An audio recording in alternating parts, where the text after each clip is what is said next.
Cha!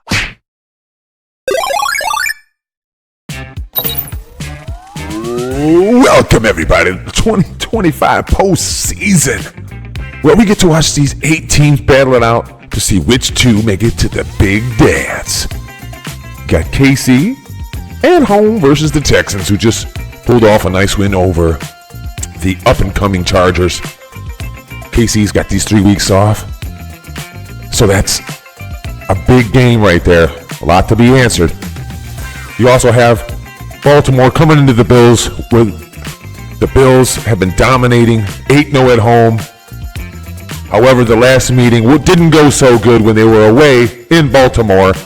Big loss to the Bills. Let's see if they can come back and push this postseason to another level. 2 MVP candidates going at it. Game of the week in the AFC. NFC, we got the LA Rams, who just came off just a beatdown of the Minnesota fake-ass Vikings, who basically had Detroit Lions flu again, just like earlier in the regular season. Carbon copy. Lions lost, Rams lost, right in a row. Sorry, guys, you had to get put in that kind of position. But you got to do what you got to do to be the best in this league, and you didn't show it. Sorry, Darnold. That money ain't coming your way, bud. Not looking good. Then you got the Lions and Washington coming together head-to-head. This hasn't happened in this kind of situation for a long time, and the last time it did, Washington walked away with the dub, leaving the Lions in the dust. They went on to win the Super Bowl with the first black QB in NFL history. Aside from that history-making game, we are now in the future, where the Lions are facing a rookie Washington quarterback who is super mobile, and these mobile quarterbacks, because we like to dominate that pocket, they find a way to squeeze out. Now, we're going to play contain, I'm sure, against him. We've learned this lesson over the last couple seasons that we need to contain these guys, not let them get outside the pocket, but also squeeze that pocket down. And if you've watched the Lions in the last handful of games or so, you realize they've gotten way better at this. So I don't think Jaden Daniels is going to have as good a game as he thinks, going against an Aaron Glenn defense that has showed with that last game against the Vikings that they're back. Anzalone being back, that having that defensive QB in that spot is paying off dividends right now. And I think that's going to carry over into this next game. My predictions for the weekend. Let's see. I am going to predict a victory for the Lions, a victory for LA in Philadelphia. Kansas City's going to hold their position against the Texans. The hardest game for me, honestly, is the Bills and the Ravens. I think that's why it's probably the game of the week. It's the hardest one to really pick at. We know what has to be done. Jared Allen has to play at a level that we've seen him play at earlier in the season, but that he hasn't always had consistently. I'll say he has had it most of the time during the season, but there have been times where he waned, and against Baltimore, in Baltimore, was one of those games. He's now at home, crowd's with you. I think this game's going to be really, really tight. I'm gonna pick Lamar Jackson to finally get over the hump here and put himself back into the conference championship with a win over Buffalo. A win over Buffalo with the score of 27-24. I think it's going to be a little lighter scoring because of the weather. It's going to slow everybody down just a little bit. I think it's going to be 20 for the high.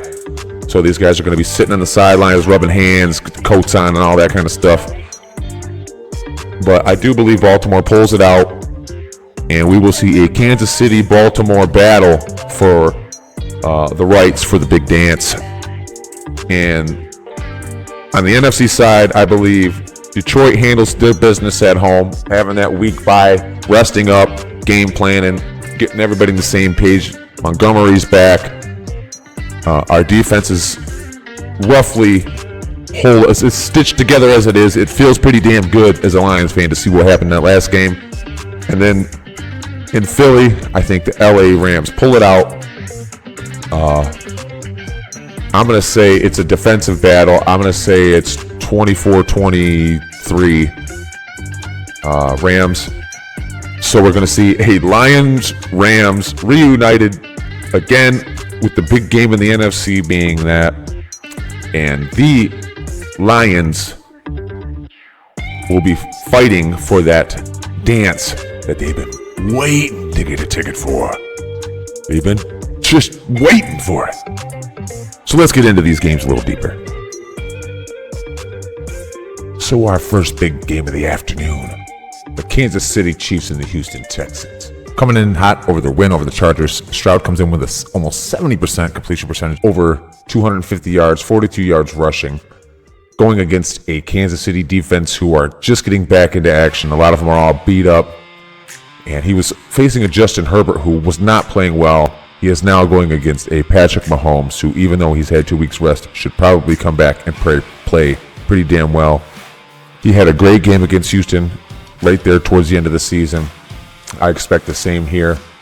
And he may be getting a Jawan Taylor back. He's moving around well, according to Andy Reid. And this defense is getting healthier. They are practicing. And if C.J. Stroud can keep them on their heels, he has an opportunity here. Houston's coming in hot, so this is going to be a great game. Again, it's the 4:30 game on Saturday. All right, and as we swing over to the other AFC game, we have the 2 MVP candidates in Lamar Jackson and Josh Allen. The last time these two teams faced each other, it was the Week 4 2024 season, and Baltimore dominated at home with a 35-10 victory. It was pretty lopsided. Josh Allen and company could not finish. They had enough yards, but not enough action in the red zone. They even missed a field goal. It was just not their game, not their day. And it was early in the season. They're two different teams now. But in that game, so Justice Hill finished with a receiving touchdown. Derrick Henry had a receiving touchdown and a running touchdown. Lamar Jackson had a rushing touchdown. And then they had a defensive touchdown. They just balled out at home. And they've also got the series out of the last 12 games, a 7-5 lead against the Bills. So they've kind of owned the Bills. This is where we're set up. The Bills are at home. They only have a 1-point score gap, so it's basically an even-keeled game. It's going to be super cold. I think it's going to be a high of 20 on Sunday around 4:30. Slight chance of some flurries there that evening. Both of these teams are cold weather teams. Baltimore being in Maryland, it can get chilly there. Now this is Buffalo, New York. They get some of the most snowfall you'll ever see in America. Man, it's going to be a Cody. It's going to be Cody. Dress up nice. Get your blankies. So my questions are, can Josh Allen finish in the red zone? Is he going to be able to get James Cook going? He had 120 yards the last time these two teams met. The D-line play is going to be critical. You're going to have to corral Josh Allen. You're going to have to corral Lamar Jackson. This isn't a sack fest. So this game is set, like I said, for Sunday at 4:30. And Buffalo has a chance at redemption here. They haven't played each other since Week 4, as I mentioned. So it's been a bit. Gosh, this AFC side is stacked. And here we are in the NFC side of things. And we're going to head over to Philly, where the Rams, after a dominating victory over the fake-ass Vikings, which I hope they don't get too high up on themselves for, because beating the Vikings at home apparently isn't too difficult, and the Lions flu is the thing. And this was just basically a repeat of the season that we had thus far this year. And by that I mean Minnesota they lost to the Lions, and then they went right and lost to Stafford. And the same thing happened in the playoffs. I mean, it wasn't technically a playoff game against us, but it was here in Detroit. So Stafford is now going to head out to the Eagles, where earlier in the season, Week 12, they did not fare so well. I believe it was like 30-something to 20 loss. In that game, Stafford was sacked 5 times. They were 0 of 8 on third downs. However, when they did push it to fourth down, they were 100%, 3 of 3. Maybe that should be something they look to this game, is they may have to push fourth down a little more. And they even lost a fumble. The Eagles' defense was just on top of everything. Their offense as well. Saquon finished with 255 yards, 2 touchdowns. Gainwell even had a touchdown with 4.4 per carry. And A.J. Brown had 109 and a tug as well. So as long as Jalen Hurts brings his A game and Saquon can get off early, then the Eagles at home against the Rams should be a dust-off, which would put the Lions and the Commanders next on our list. But before I leave this one, let me just say these Rams are coming in here hot. Their defense is playing lights out. They rush Sam Darnold so much that he doesn't even know if he thinks he might still be in Minnesota. They pushed him back so damn far. So let's not count these guys out so far. This Week 12 matchup, I don't believe is going to be how this game ends up. I think they're coming in too hot. The Eagles, Barkley's been carrying the team basically, and they looked pretty good last game against the Packers, but the Packers are a joke, and I don't think that anybody can even argue that this year. Love was looking trash as usual. Considering how he looked throughout the season, so this should be a much tougher game than Week 12 was. I'm thinking we're looking towards a Detroit LA conference championship, but hold on to that thought, because we're going to head there next to Detroit. All right, so let's swing into this last game, this evening game for Saturday. Lions Commanders. Now, when I go look at these Commanders, we do have some like teams that we've played this year. So let's just go over a couple. So, the first game of the season, they played the Bucs. The Bucs actually started out this season really strong. They beat the Commanders. Then they came and beat the Lions. At that point, you're kind of even.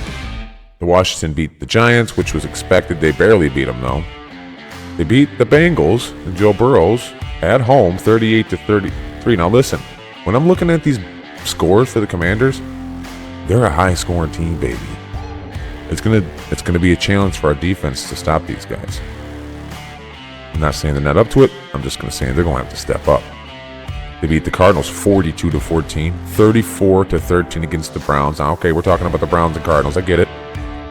The Ravens did beat them 30-23, which at this point, they were a 4-1 team, all right? I believe the Ravens were 3-2. So this game was meant to be tight, kind of, and the Ravens pulled it off. They came in to beat the Panthers, obviously no problem. They eked one out over the Bears. Bears coming into their building, okay? So the Bears played them pretty well. They held them to 18 points. That's a good blueprint to take a look at.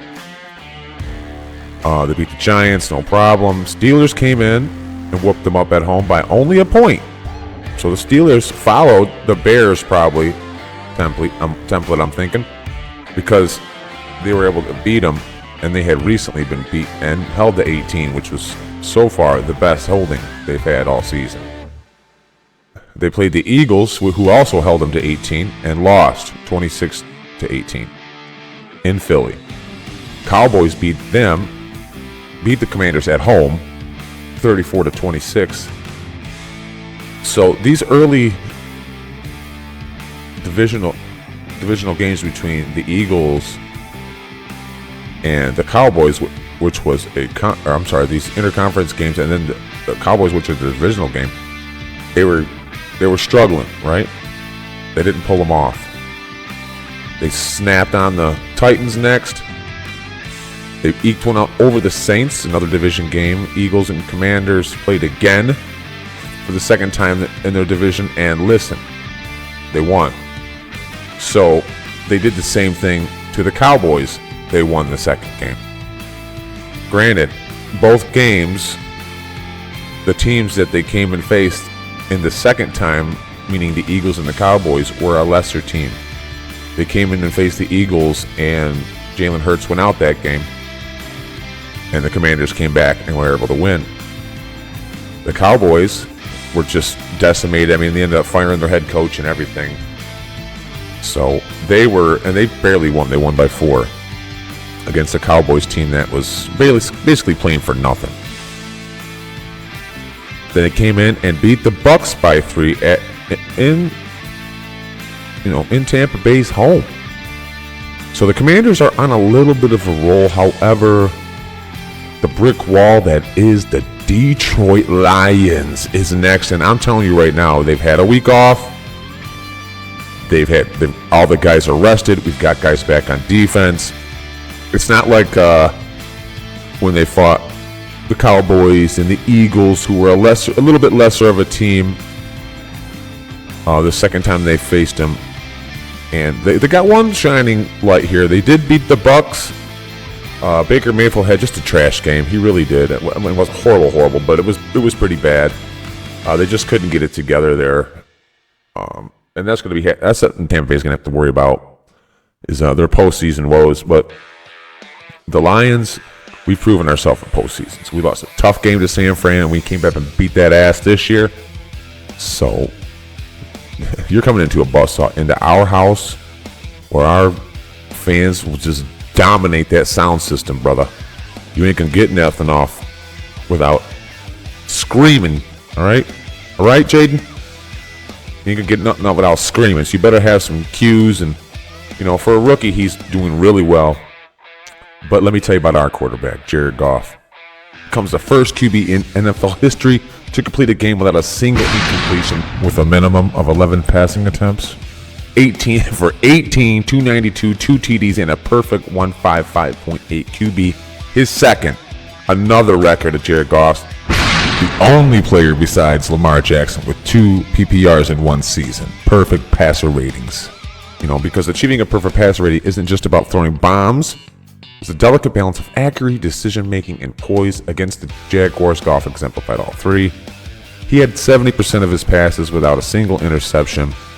And he was the first one to do it since Drew Brees did it.